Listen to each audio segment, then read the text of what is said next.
Assalamualaikum warahmatullahi wabarakatuh. Ketemu lagi dengan saya Devi Juliani, guru bidang studi Pendidikan Pancasila dan Kewarganegaraan di SMA Islam An-Nizam Medan. Nah, apa kabarnya nih semua seluruh peserta didik di Indonesia? Nah, semoga masih tetap semangat ya belajar daringnya. Oke, kita ketemu dalam bidang studi PPKN yang pastinya akan bisa menghasilkan ataupun menumbuhkan sikap nasionalisme dalam diri kita. Oke baik, materi pembelajaran yang akan kita bahas pada video pembelajaran hari ini adalah tentang sistem pembagian kekuasaan Republik Indonesia. Nah, sebelum kita memulai pembelajaran pada hari ini, ada baiknya kita lafazkan basmalah terlebih dahulu. Bismillahirrahmanirrahim, semoga pembelajaran hari ini dimudahkan dan dilancarkan. Amin. Amin ya robbal alamin. Oke baik, Ibu ucapkan terlebih dahulu selamat datang dan selamat sudah duduk di bangku SMA ya untuk anak-anak ibu semuanya. Selamat kalian telah berhasil menyelesaikan pendidikan pada jenjang sebelumnya yaitu SMP atau Madrasah Tsanawiyah ya. Saat ini kalian sudah duduk di bangku SMA sekolah menengah atas. Nah, jadi ini adalah pertemuan pertama kita, ini adalah materi pertama kita dalam tahun ajaran baru ini. Nah, jadi bab pertama itu membahas tentang nilai-nilai Pancasila dalam kerangka praktik penyelenggaraan pemerintahan negara. Kemudian ini adalah subbabnya. Nah, sistem pembagian kekuasaan Republik Indonesia. Oke. Jadi, dalam bab ini, ya, bab pertama ini nanti kalian akan Ibu ajak nih untuk menyelami bagaimana penyelenggaraan kekuasaan pemerintahan negara berdasarkan Undang-Undang Dasar Negara Republik Indonesia tahun 1945. Jadi nanti setelah kita mempelajari bab 1 ini, harapannya kalian bisa mampu menganalisis nilai-nilai Pancasila dalam kerangka praktik penyelenggaraan pemerintahan NKRI. Tapi sebelum itu kita bakalan lihat dulu bagaimana sih sistem pembagian kekuasaan di negara kita seperti itu, ya kan? Sebelum kita masuk materi nih, coba kalian amati dan kalian lihat dulu nih foto yang ada pada video ini. Nah, ini adalah foto terbaru tahun 2019. Coba dilihat-lihat apakah ada yang kalian kenal? Ya, pastinya ya kan? Karena apa? Karena ini adalah jajaran Kabinet Indonesia Maju tahun 2019 sampai dengan 2024. Nah, ini adalah Kabinet Indonesia Maju merupakan kabinet pemerintahan yang dipimpin oleh ya Bapak Joko Widodo dan juga Kiai Haji Ma'ruf Amin. Nah, lalu pertanyaannya, siapakah mereka? Ya kan? Tadi jawabannya adalah jajaran Kabinet Indonesia Maju. Nah, lalu siapakah mereka? Nah, ternyata mereka adalah pejabat negara yang sering kita sebut dengan pemerintah. Nah, pemerintah itu apa, Bu? Ya, pemerintah merupakan salah satu unsur konstitutif atau mutlak berdirinya sebuah negara selain dari rakyat dan wilayah. Masih ingat ya? Syarat terbentuknya suatu negara adalah adanya pemerintahan, kemudian adanya rakyat, dan juga adanya wilayah. Nah, jadi pemerintah ini merupakan salah satu unsur konstitutif mutlak. Dia harus ada untuk berdirinya sebuah negara. Seperti itu. Nah, kemudian pemerintah bertugas menyelenggarakan pemerintahan negara atau dengan kata lain, mengelola kekuasaan negara untuk mencapai cita-cita dan tujuan negara. Di sini pemerintahlah yang mempunyai kewenangan mengatur seluruh rakyat dan menjaga keutuhan wilayah negara. Untuk apa? Untuk mencapai kemakmuran rakyat. Seperti itu, ya. Oke. Dalam pemerintahan Negara Kesatuan Republik Indonesia, ini ya, sebagai pemegang kekuasaan negara, terdiri atas 2 tingkatan. Nah, ada 2 tingkatan pemerintahan di NKRI. Nah, apa itu, Bu? Yang pertama ada yang kita kenal dengan pemerintahan pusat atau pemerintah pusat. Lalu yang kedua itu adalah pemerintah daerah atau pemerintahan daerah. Nah, pemerintah pusat itu apa, Bu? Ya, pemerintahan pusat ini dilaksanakan oleh setiap lembaga negara yang tugas dan kewenangannya sudah diatur dalam Undang-Undang Dasar Negara Kesatuan Republik Indonesia tahun 1945 serta peraturan perundang-undangan lainnya. Nah, kemudian dalam arti sempitnya, ternyata pemerintah pusat ini atau pemerintahan pusat ini dilaksanakan oleh yang namanya lembaga eksekutif. Ini, lembaga eksekutif. Siapa sajakah yang termasuk ke dalam lembaga eksekutif ini? Ya, ada presiden, kemudian wakil presiden, kementerian negara, dan juga lembaga pemerintahan non-kementerian. Ini adalah lembaga-lembaga yang termasuk ke dalam lembaga eksekutif. Oke, ini untuk pemerintahan pusat ya, pemerintah pusat. Lalu untuk pemerintah daerah, apa itu pemerintah daerah, Bu? Nah, jadi pemerintah daerah di Indonesia ini terdiri di atas pemerintah provinsi dan juga pemerintah kabupaten kota. Jadi pemerintahan provinsi dan pemerintahan kabupaten kota ini termasuk ke dalam pemerintahan daerah. Nah, di mana pemerintah daerah ini dilaksanakan oleh pemerintah daerah yang dipimpin oleh kepala daerah, ya. Kalau dianya di provinsi berarti gubernur, kalau dianya di kabupaten kota berarti bupati dan juga wali kota. Ya kan? Dan ada yang namanya Dewan Perwakilan Rakyat Daerah. Inilah yang termasuk ke dalam lembaga pemerintahan daerah. Seperti itu. Paham ya sampai sini anak-anak Ibu? Bahwa di dalam pemerintahan NKRI ini terbagi menjadi dua, ada yang namanya pemerintah pusat, ada juga namanya pemerintah daerah. Oke, nah sekarang kita lanjut. Lihat dan kita akan bahas bagaimana sistem pembagian kekuasaan di negara kita nih, di negara Republik Indonesia. Nah, ada dua sub materi yang lebih kecil lagi, yaitu tentang macam-macam kekuasaan negara, dan yang kedua tentang konsep pembagian kekuasaan di Indonesia. Tapi khusus pada video pembelajaran hari ini, kita fokus nih untuk bahas macam-macam kekuasaan negara dulu. Untuk konsep pembagian kekuasaan di Indonesia, akan kita lanjutkan di pertemuan selanjutnya, ataupun di pekan depan. Oke, kita bahas macam-macam kekuasaan negara. Macam-macam kekuasaan negara. Nah, untuk konsep kekuasaan tentu saja merupakan konsep yang tidak asing lagi nih bagi kita, ya kan?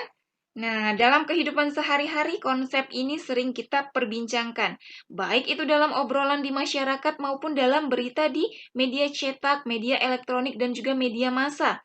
Nah, lalu muncul pertanyaan, apa itu sebenarnya kekuasaan, Bu? Ya kan? Apa sebenarnya kekuasaan itu? Gitu.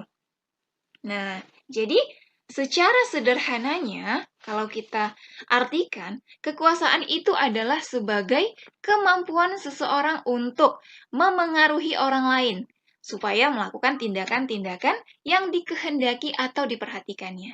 Nah, coba nih, sadar atau tidak sadar, ternyata kita ini pun ternyata memiliki kekuasaan. Itu dalam lingkup kecilnya. Ya, kita kembali lagi ke definisinya coba. Sebagai kemampuan seseorang untuk memengaruhi orang lain supaya melakukan tindakan-tindakan yang dikehendaki atau diperhatikannya. Ketika kita memiliki kemampuan untuk memengaruhi orang lain ini, itu artinya kita sudah memiliki yang namanya kekuasaan. Oke? Nah, kita sebagai contoh. Nah, ini hal yang ada di lingkungan kita ya. Nah, misal nih, yang pertama, ketika kalian sedang menonton televisi, misal nih, ketika sedang menonton televisi, kemudian tiba-tiba orang tua kalian menyuruh untuk belajar. Nah, kemudian kalian mematikan televisi tersebut dan masuk ke kamar atau ruang belajar untuk membaca atau menyelesaikan tugas sekolah. Nah, dalam artian di sini artinya orang tua kalian punya kekuasaan nih, ya, karena telah berhasil memengaruhi kalian agar stop nonton TV dan segera ke kamar untuk menyelesaikan tugas sekolah. Gitu. Oke? Kemudian yang kedua, contoh sederhananya lagi, ini dalam lingkup sekolah. Ya kan? Di mana kalian datang ke sekolah, kemudian tidak sekolah punya peraturan nih, siswa tidak boleh datang terlambat. Apabila terlambat, tentu saja kalian akan mendapatkan teguran, baik dari guru gitu ya kan, ataupun dari BP-nya ataupun BK-nya. Nah, dalam artian di sini, sekolah memiliki kekuasaan. Kekuasaan untuk apa? Untuk memengaruhi kalian untuk tidak datang terlambat ke sekolah. Seperti itu.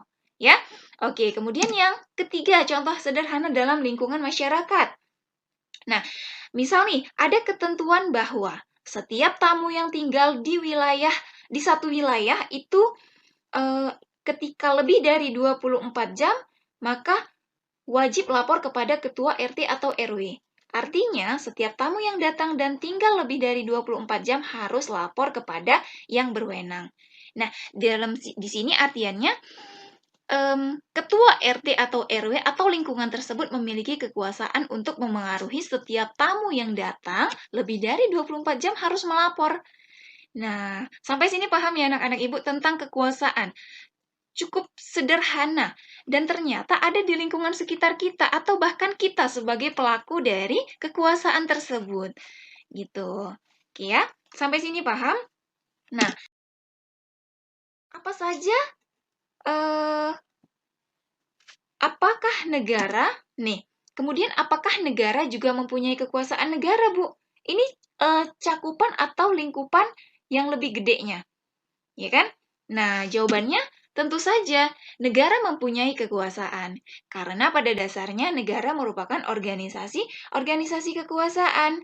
Jadi dengan kata lain, bahwa negara ini memiliki banyak sekali kekuasaan. Nah, kekuasaan negara merupakan kewenangan negara. Untuk apa? Untuk mengatur seluruh rakyatnya, agar mencapai keadilan dan kemakmuran serta keteraturan. Nah, jadi kalau misalkan negara nggak punya kekuasaan, nanti bakalan hancur nih negaranya gitu. Ataupun bakalan tidak tercipta yang namanya keadilan, kemakmuran, dan juga keteraturan di suatu negara. Oke? Nah, baik. Apa saja kekuasaan negara itu? Ya kan? Kira-kira kekuasaan negara itu apa-apa saja sih, Bu? Baik, kita akan bahas kekuasaan negara.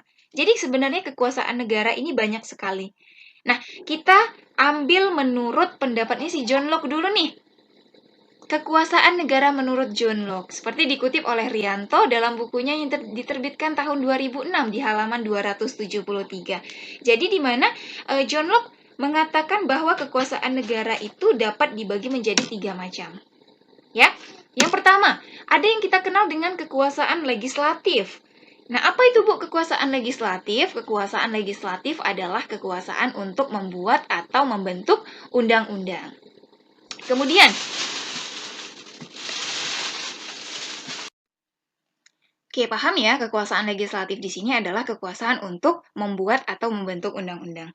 Nanti, lalu Bu, siapa saja yang termasuk ke dalam lembaga-lembaga mana saja yang termasuk ke dalam lembaga legislatif ini, Bu? Ya, nanti itu di next pertemuan akan kita bahas tuntas siapa-siapa saja orang-orangnya, kemudian lembaga-lembaganya yang bertugas untuk membentuk dan membuat undang-undang. Kemudian yang kedua, menurut si John Locke, itu adalah kekuasaan eksekutif. Nah, kekuasaan eksekutif di sini artinya kekuasaan untuk melaksanakan undang-undang. Nah, di next pertemuan juga kita akan bahas siapa saja orang-orang dan lembaga yang memiliki tugas dan wewenang untuk melaksanakan undang-undang ini. Oke, kemudian kekuasaan yang ketiga yaitu kekuasaan federatif. Nah, kekuasaan federatif yaitu kekuasaan untuk melaksanakan hubungan luar negeri. Nah, jadi ini 3 kekuasaan negara menurut si John Locke ya. Nah, tapi menurut dari John Locke ini, ternyata ada tokoh lain yang berpendapat tentang kekuasaan negara. Siapakah dia? Ya, dia adalah Montesquieu. Ya kan? Nah, dikutip juga oleh Rianto di bukunya yang diterbitkan pada tahun 2006 halaman 273. Nah, Montesquieu juga mengemukakan 3 macam kekuasaan negara. Nah, yang pertama itu tidak jauh berbeda dengan yang dicetuskan oleh si John Locke tadi, kekuasaan legislatif untuk membuat dan membentuk undang-undang. Kemudian yang kedua juga masih sama, kekuasaan eksekutif, di mana merupakan kekuasaan untuk melaksanakan undang-undang. Nah, yang berbeda itu di poin ketiganya, di mana yang ketiga itu adalah kekuasaan yudikatif. Kekuasaan yudikatif yaitu kekuasaan untuk mempertahankan undang-undang. Termasuklah di dalamnya nih kekuasaan untuk mengadili setiap pelanggaran terhadap undang-undang. Nah, jadi setiap orang yang melakukan pelanggaran terhadap undang-undang maka diadili oleh orang-orang yang tergabung ke dalam lembaga yudikatif ini. Nah, oke. Jadi anak-anak ibu, pendapat yang dikemukakan oleh baik Montesquieu ini merupakan penyempurnaan dari pendapat si John Locke tadi. Ya, kekuasaan federatif oleh Montesquieu ini dimasukkan ke dalam kekuasaan eksekutif. Nah, fungsi mengadili dijadikan kekuasaan yang berdiri sendiri. Ya, jadi ketiga kekuasaan tersebut dilaksanakan oleh lembaga yang berbeda yang sifatnya terpisah. Tidak ada yang sama lembaganya. Jadi lembaga legislatif ya sendiri, lembaga eksekutif sendiri, kemudian lembaga yudikatif juga sendiri. Nah, kemudian teori dari si Montesquieu ini tentang pembagian kekuasaan negara itu dikenal dengan yang namanya trias politika, yaitu terdiri dari legislatif, eksekutif, dan juga yudikatif.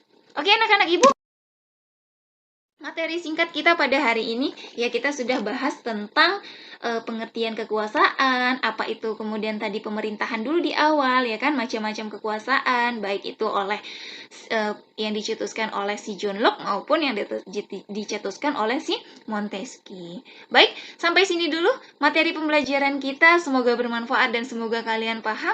Kita akhiri pembelajaran pada hari ini dengan lafaz hamdalah. Alhamdulillahirabbil alamin.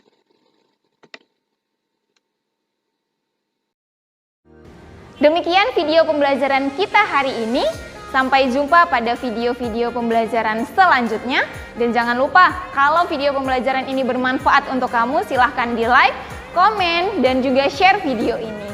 SMA Islam An-Nizam Medan, unggul, cerdas, islami. Wassalamualaikum warahmatullahi wabarakatuh.